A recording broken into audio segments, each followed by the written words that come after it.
Hello lovely people, welcome back to my channel and welcome to Drag Queens Choose My TBR for May 2022.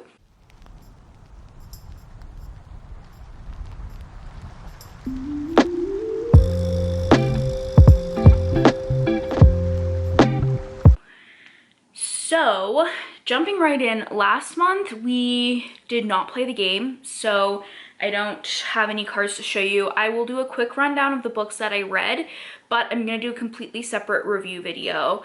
We're gonna try and do a monthly wrap up. We'll see how that goes. If we like it, then we'll keep doing that. If not, I can go back into this video. So we'll go through those, and then I have a couple of updates to the game, one potential readathon that I'm going to do, and then we'll pull the cards. So, starting it off, I DNF'd She Who Became the Sun by Shelley Parker Chan, so that didn't count, but I did spend like a good chunk of time reading this, unfortunately. Then I read, oh yes, Four Aunties and a Wedding, which I read in my physical copy, but I have no idea where that went, and I gave that 4 stars. Then I listened to the audiobook for Under One Roof by Ali Hazelwood, which is one of her STEMinist novellas, the one that I was the most interested in, which actually just came out today, the day before you're gonna be watching this video. I gave that one 4.5 stars. Next, I read Her Villains by Jade Presley, which is like a spicy Marvel fan fiction set in like space kind of, and I gave that one 3.5 stars. Not great, not horrible. That one's on Kindle Unlimited.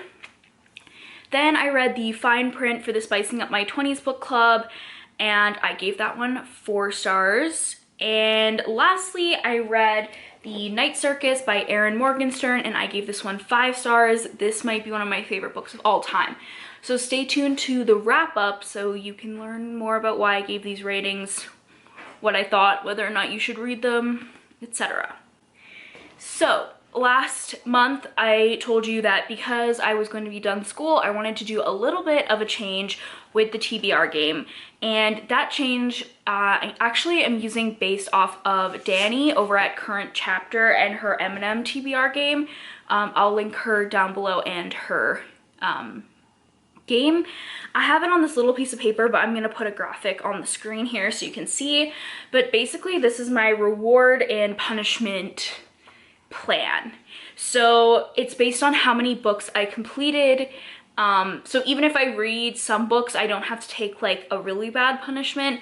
So based on the number of books I read, the prompt is as follows, and we're going to be doing 6 pulls. So the way this is going to work is if I can fulfill the prompt, I get it. So even if I don't read the exact book that I put on my TBR, but I do manage to check off the prompt, it's still going to count as a read, at least for now. We'll see.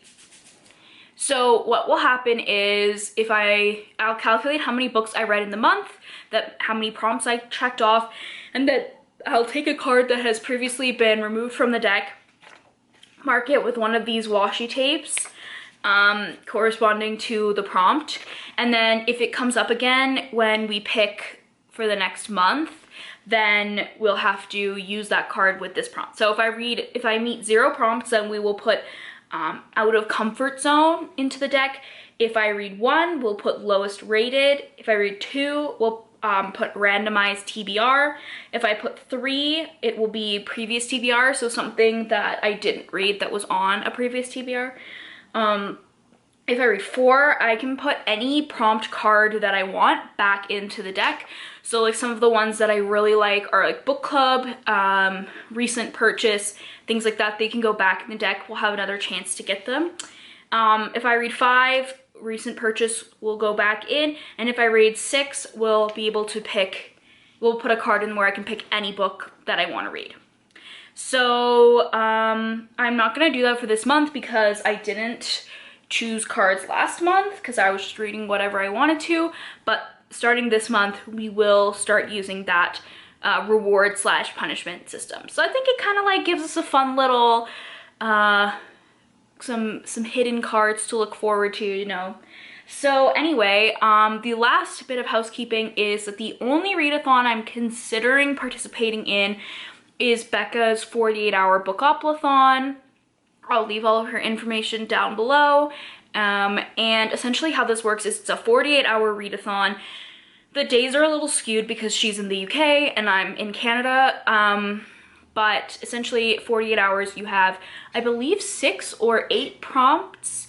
And the way that it works is they come up every, what, 8 hours?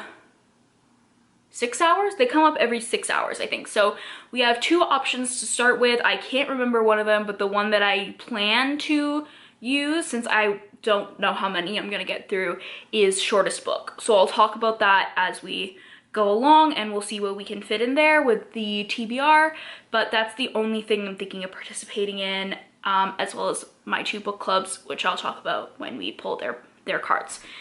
So let's begin. Roll the tape for the first card.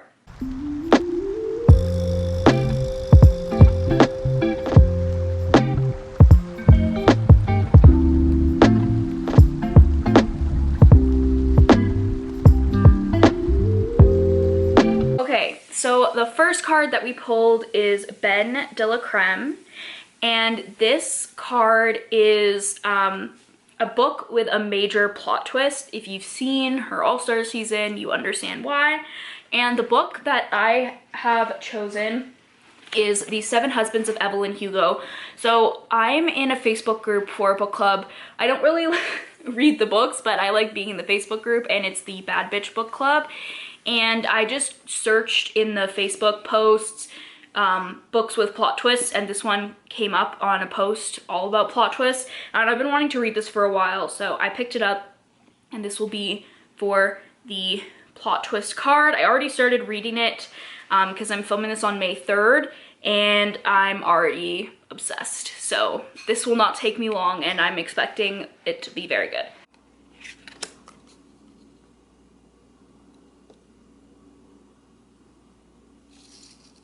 The second card that was picked, no, you're out of order. The second card that was picked was Michelle Visage, and she is a judge, which means that her card is a wild card, with the caveat that I have to pick the book I'm going to read for it right now.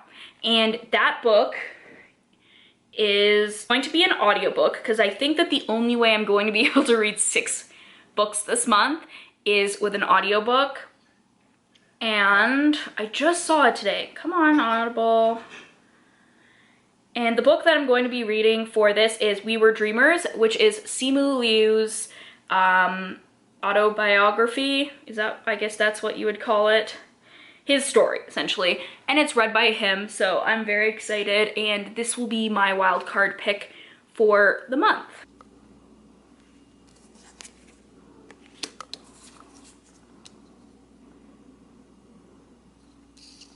The next card was Jan, one of my favorites of all time, and her prompt is a book set in New York City. And for this, I am going to be reading Yolk by, how do you even say yolk? Like it's like an egg yolk. Yeah, I guess. By Mary H.K. Choi. This is the Not Wasting My 20s book club pick for the month of May. I guess I didn't really say what Evelyn Hugo was about, but you probably know. But anyway, this book is about a girl, 2 sisters who basically don't really get along very well. They used to, but then they don't really want anything to do with each other anymore. And then one of them gets cancer and the other one is the only person who can help her. So then they come back together and kind of try to like mend their past. So I'm excited. I really like on the library book copy how it looks like they're holding hands, like how cute, right? So yeah, I'm not really sure what to think of this. Like I've heard good things, but I haven't read anything by her, or I don't really know what it's gonna be like. I think it's gonna be sad, but we're focusing on reading Asian American and I guess AAPI, is it AAPI? Yeah, Asian American Pacific Islander community authors for this month because it's their Heritage Month. So I'm excited to dive into this one.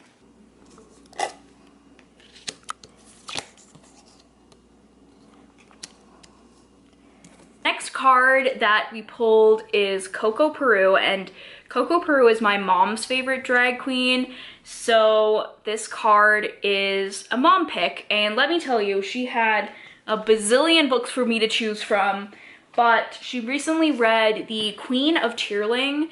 This is the first book in a series, and she loved it, so this is the one that she chose for me. I will read you the back. With the arrival of her 19th birthday, Princess Kelsey Rayleigh Glenn is ascending to her rightful place as the new Queen of Tearling. Surrounded by enemies, including an evil sorceress possessed of dark magic, the young ruler stands little chance of success, but Kelsey possesses fearsome weapons of her own, including a tear sapphire, a jewel of immense power and magic. As the epic war draws near, Kelsey's quest to save her kingdom and meet her destiny begins. A wondrous journey of self-discovery and trial by fire that will make her a legend if she can survive.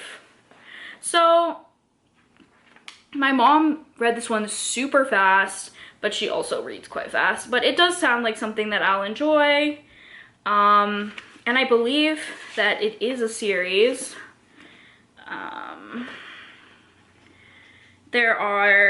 It's probably a trilogy.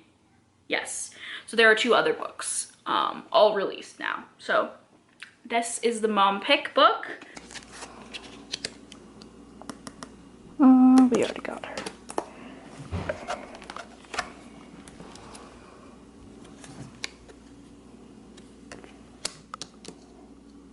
The next card that we drew is Kylie Sonique Love, and when I made this deck, she was the most recent winner of RuPaul's Drag Race, so her prompt is a recent purchase. So for this one, I'm going to be reading The Kiss Quotient by Helen Huang. This is the Spicing Up My 20s pick for the month. Again, another Asian author. I'm just looking up the synopsis. One moment, please.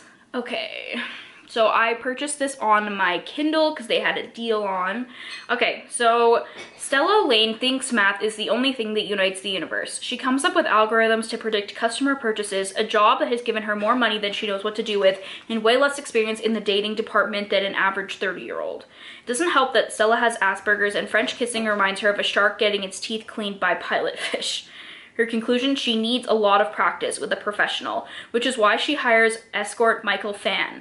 The Vietnamese and Swedish stunner can't afford to turn down Stella's offer and agrees to help her check off all the boxes of her lesson plan. Before long, Stella not only learns to appreciate him, and soon their no-nonsense partnership starts making a strange kind of sense. Ooh, so like fake dating. I'm here for that.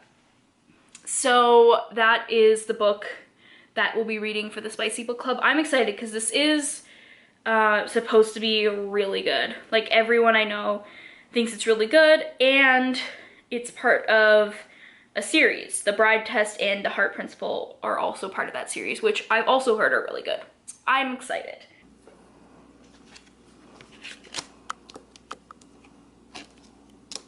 And the last card that we chose is Coco Montrese. And this is a book with an orange cover, and this is the only one that is difficult for me. So I think that the obvious choice, given like my books I want to read in 2022 list and everything, is Where the Crawdads Sing by Delia Owens. But there's something that's stopping me from wanting to read this. So I've added another option. I'm giving myself choices. This is about a girl who witnesses or she doesn't witness it, but there's a murder, and they think that she did it. So she has to kind of like prove herself as not doing it. It does say for fans of Barbara Kingsolver, and I do love Barbara Kingsolver. But there's just weird things surrounding this book. Like, there's all these stories that the author has like covered up a bunch of stuff about her own life, and is kind of like not like very, yeah, I don't know how I feel about her. So this is a possibility. Also, there's a movie coming out, but I've also picked Nobody is Talking About This by Patricia Lockwood, because I saw this at the library. There's mostly orange on the cover and it's short. So there's a chance that this could be my pick for the readathon. So this is about a woman who travels the world and posts a lot on social media when she realizes that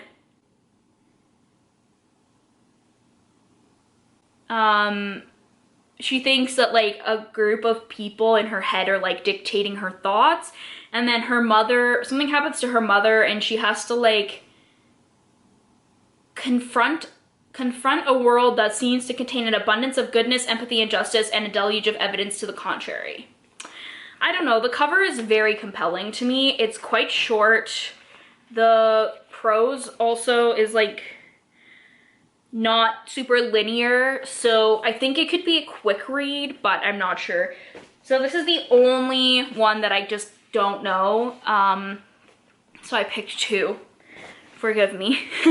So anyway, those are, let's pick them all up here. So we have also The Kiss Quotient and Simu's book are going to be the choices for May. So I hope you guys enjoyed watching this video.